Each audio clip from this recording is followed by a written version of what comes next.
नमस्कार, आपका बहुत बहुत स्वागत है और आप देख रहे हैं कंज्यूमर अड्डा। आपके साथ मैं हूं विपिन भट्ट और आज हम बात करने जा रहे हैं आपके होम लोन के बारे में। बढ़ गई है ब्याज दरें, तो क्या अब भी घर खरीदने का समय आपके पास है? क्योंकि एक बहुत बड़ा आकर्षण था सस्ता होम लोन, जिसके चलते आप घर खरीदने का अपना फैसला आसानी से ले पा रहे थे। लेकिन बैक टू बैक आरबीआई ने 3 बार दरों को बढ़ाया और अब बैंक भी आरबीआई के पीछे पीछे अपने होम लोन को महंगा करते जा रहे हैं। हाल फिलहाल में ही बैंकों ने अपना लोन महंगा करने का ऐलान किया है, वो हम आपको बताएंगे और अपने एक्सपर्ट से बात करेंगे कि ऐसे में अब आगे क्या करना चाहिए और किस तरीके से आपको होम लोन लेने का फैसला करना चाहिए। बहुत सारी उसकी बारीकियां होती हैं, वो आज समझेंगे एक बार फिर से।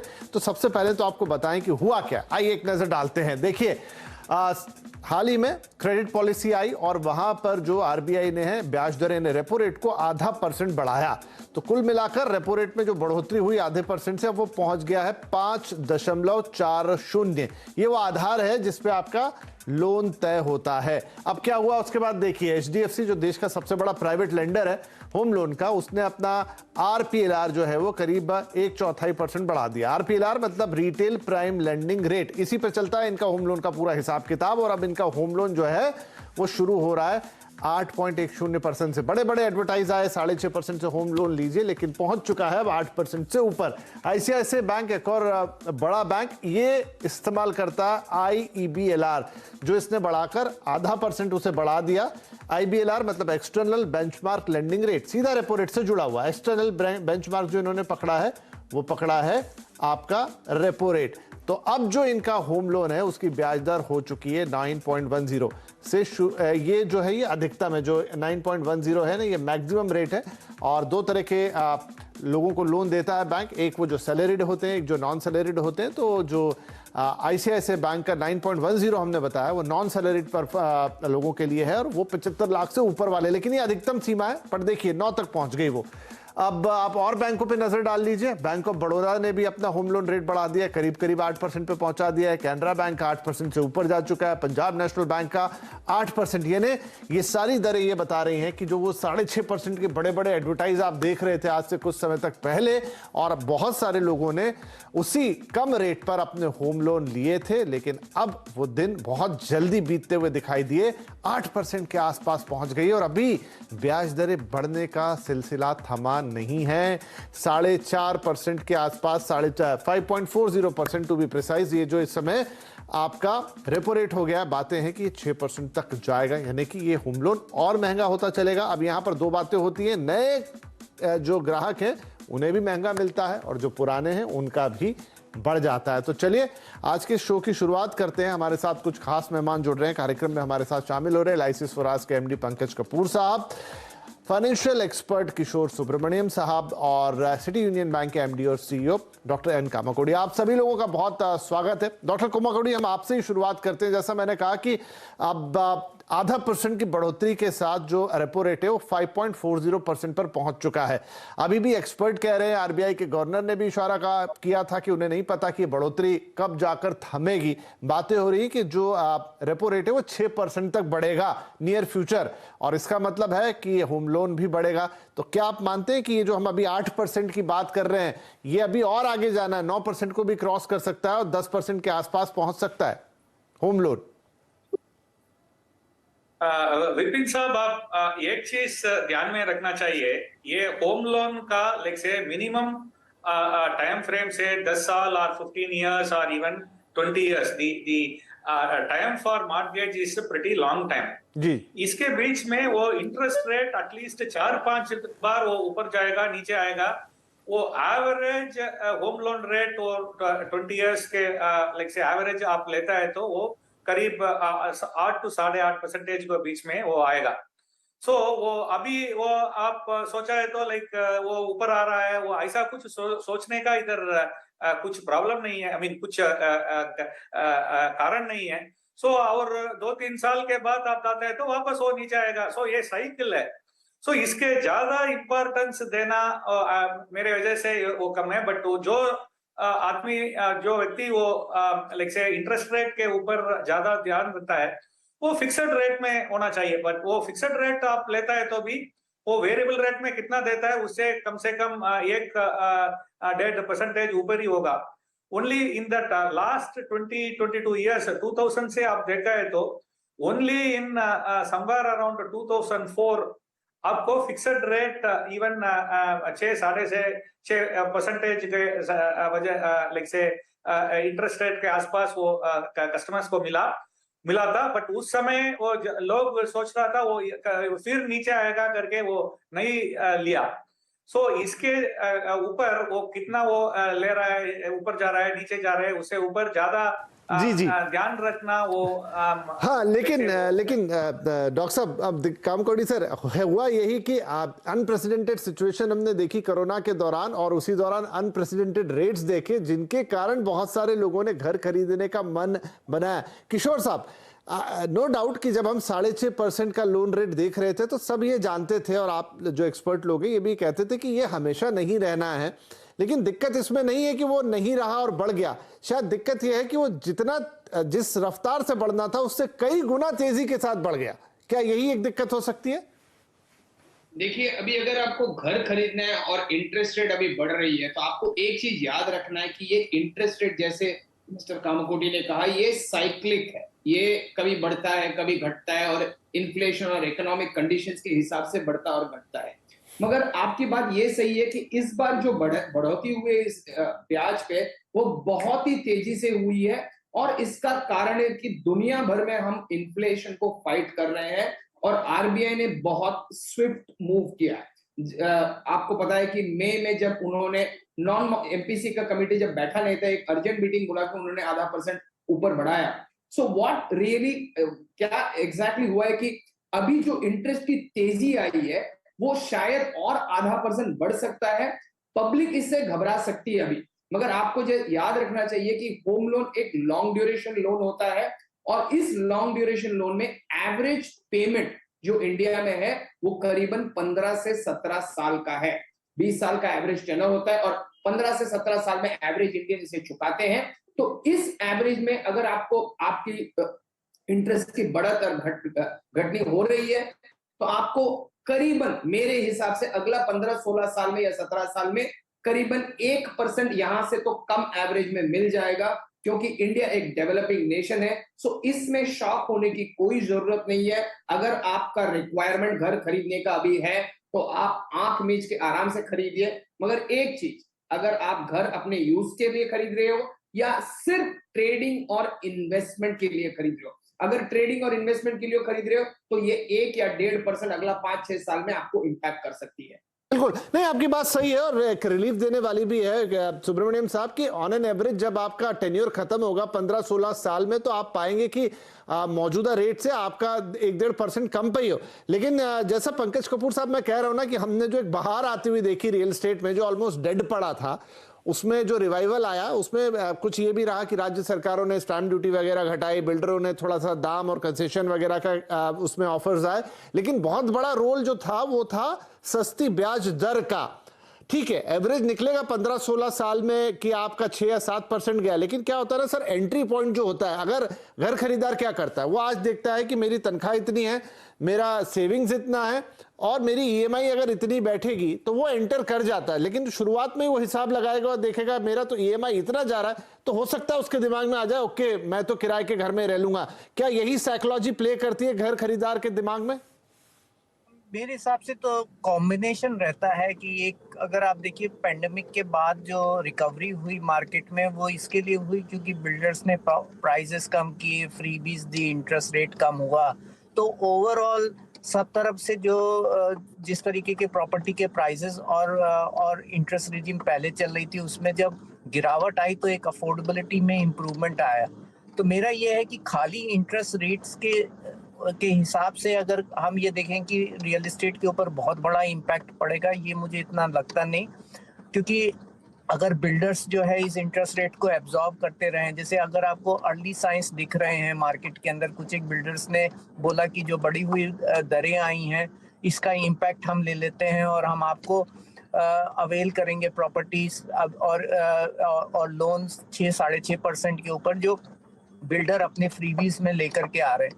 तो अगर इस तरीके का एक एक परिप्रेक्ष्य मार्केट में रहेगा और बिल्डर्स विलिंग है, क्योंकि इन्वेंट्री अच्छी खासी है, न्यू सप्लाई मार्केट में आ रही है, तो मुझे नहीं लगता कि इतना बड़ा इम्पैक्ट होगा। लेकिन उसके बावजूद भी इसको भी नकारा करना डिफिकल्ट है कि इंटरेस्ट रेट का बिल्कुल इम्पैक्ट नहीं रहेगा। जो लोग बिल्कुल फेंसिटर्स हैं, जो बॉर्डर लाइन के ऊपर हैं, जिनकी अफोर्डेबिलिटी बहुत टाइट है, वहां पे इम्पैक्ट जरूर पड़ेगा। बट ओवरऑल अगर आप देखिए तो ये वो सेगमेंट कुछ 5 से 7 या 10% के रेंज पे होगा।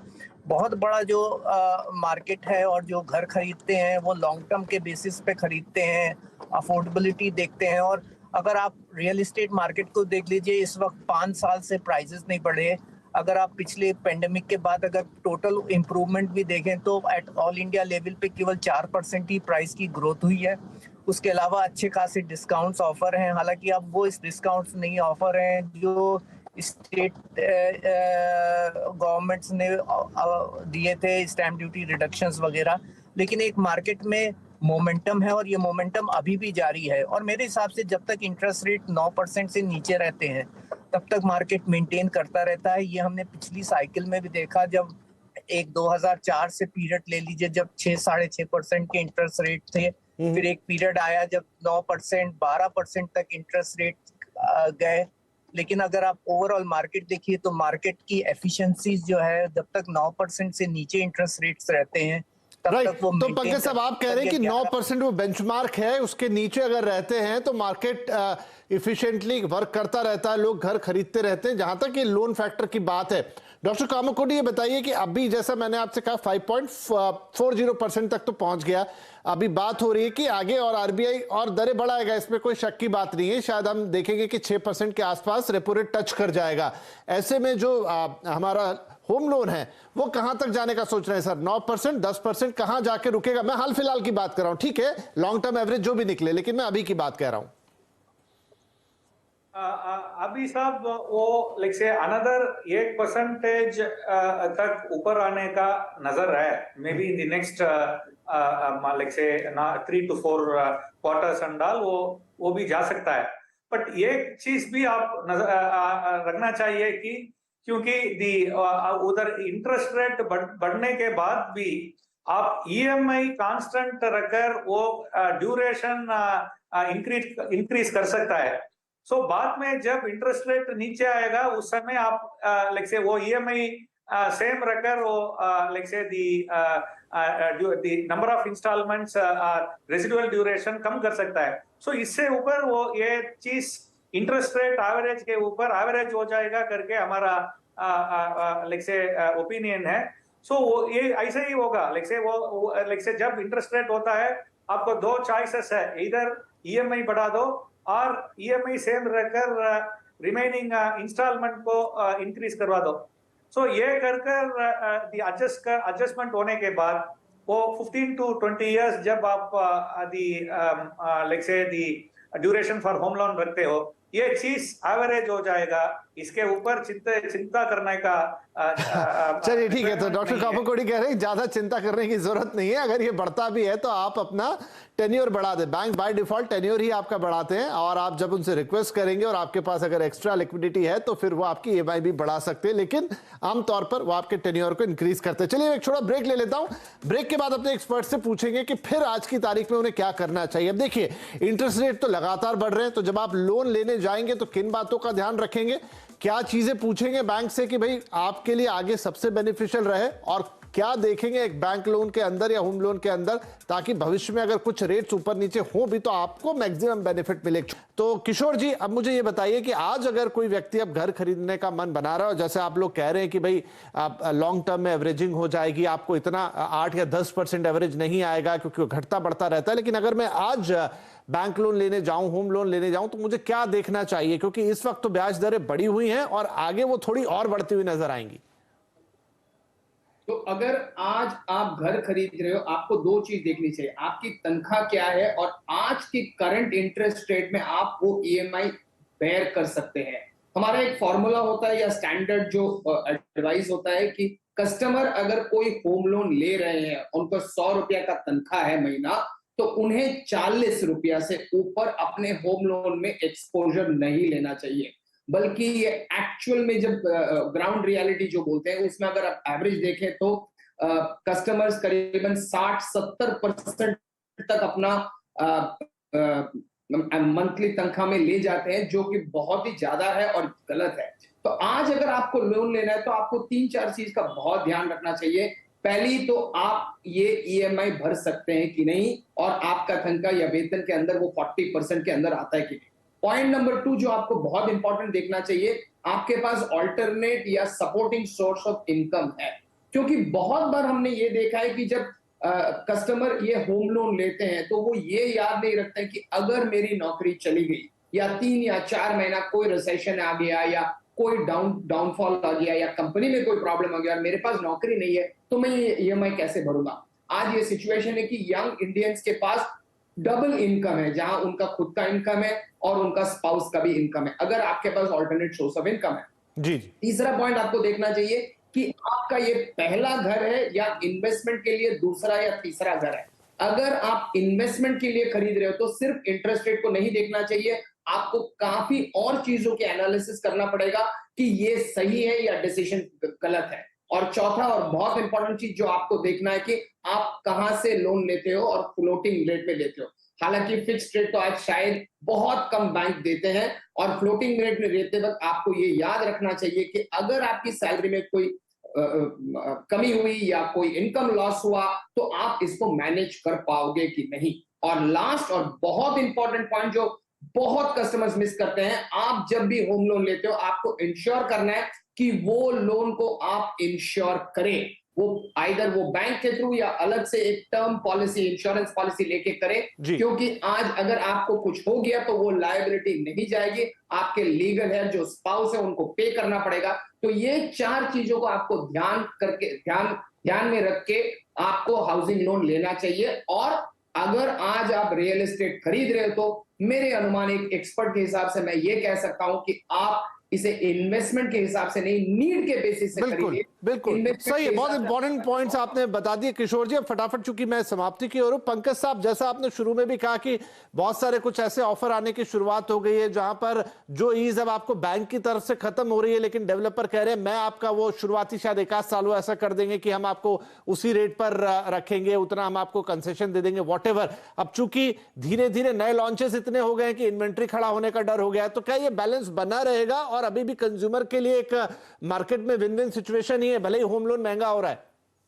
देखिए ये बायर्स मार्केट बना रहने वाला है, क्योंकि स्पेकुलेटिव जो प्राइस ड्रिवन रियल एस्टेट था वो इस वक्त नहीं लग रहा है कि अगर जो भी प्राइस राइज होने भी वाला है तो वो मॉडरेट होने वाला है। तो ये बायर्स मार्केट रहेगा और बिल्डर्स जो हैं वो बाध्य रहेंगे कि वो अपने कैश फ्लो इंप्रूव करते रहें, क्योंकि उनके लिए भी कॉस्ट ऑफ फंडिंग बढ़ गई है। क्योंकि इंटरेस्ट रेट अगर बढ़ रहा है तो उनके लिए भी lending to the real estate sector जो है वो बढ़ गई है, और ज़्यादातर सेल्स जो होती है वो रेडी प्रॉपर्टी की तरफ हो रही है। तो आज के दिन बिल्डर की requirement for funding is also increase. तो मुझे लगता है कि वो सेल्स को इम्प्रूव करने के लिए फ्रीबीज और इस तरीके के सबवेंशंस मार्केट में देते रहेंगे, और उसके रहते हुए ये बायर्स मार्केट रहने वाला है। और मैं किशोर जी की बात से बिल्कुल एग्री करता हूं कि आप अफोर्डेबिलिटी तो देख लीजिए और साथ में अगर नीड बेस्ड है तो खरीदे, क्योंकि अगर 8% 9% इंटरेस्ट रेट है तो इसके प्राइस में इंक्रीज शॉर्ट टर्म में मुझे नहीं दिख रही है। आई थिंक वो रेंज बाउंड रहेगी।